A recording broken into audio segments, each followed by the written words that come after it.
Cérémonie de lancement officiel de la réhabilitation du marché de Bazarquet. Président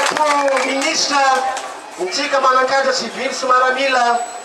raha nahitansika zangovona be taketo azordira. Amizao tsika tsy mahita zordira zany fa afaka izy io rehefa nagnome exemple nagnome ohatra de discipliné daholo ny mpivarotra ny rehetrarehetra tsisy manaripako etsony rehefa tsara le izy tsisy manaripako.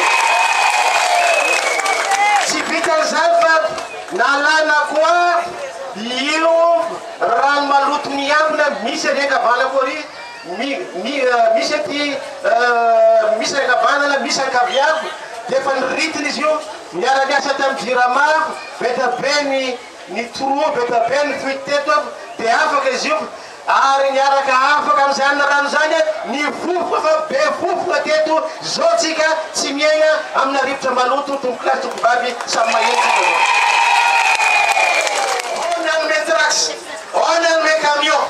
nanome fasy nanome gravillon nanome fantsy nanome loko nanome tôle nanome tout venant nanome be zavatra efa tonga aporokin zany azonareo mpanao gazety alena tsara fa ambony akao efa feno akao angamba misy 60 sac de ciment mandigny miandry ampiasaina fotsiny.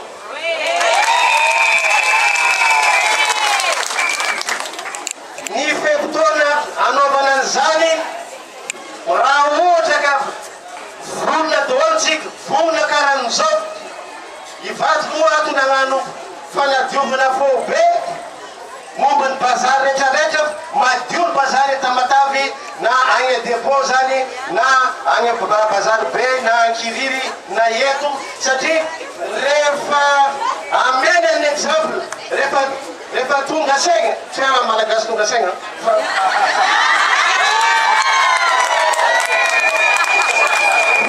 fa rehefa tonga saigna zany vahoaka de miara mamindra miara mamindra teto amin'ny alina de misy olona manary fako manararoatran'le aizy am'izao fotoa zao tsy misy olona tsony manary fako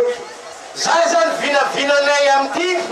olona tsy nameny directeur technique taminah hoe ovina mariny ty zavatra ty vita fa angambany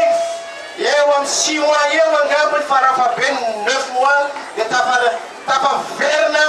amin'ny fomba nahitantsika anazy amin'ny hatsarany ity bazarikely ty efa vita izy am'izany fotoa zany de miaraka mikojokojo ananjy antsika na zao na fofona poisson na mientsika tsy mahita na fofona poisson pourri zany miriny efa diofina de andalovany pompier io tana manasa anazy io ary ezana zany zavatra zany indray mandeha isan-kerinandro mandalo ny pompier magnadio ny bazarikely tsy mora varesaka ameko ny vatiko ny fitenenana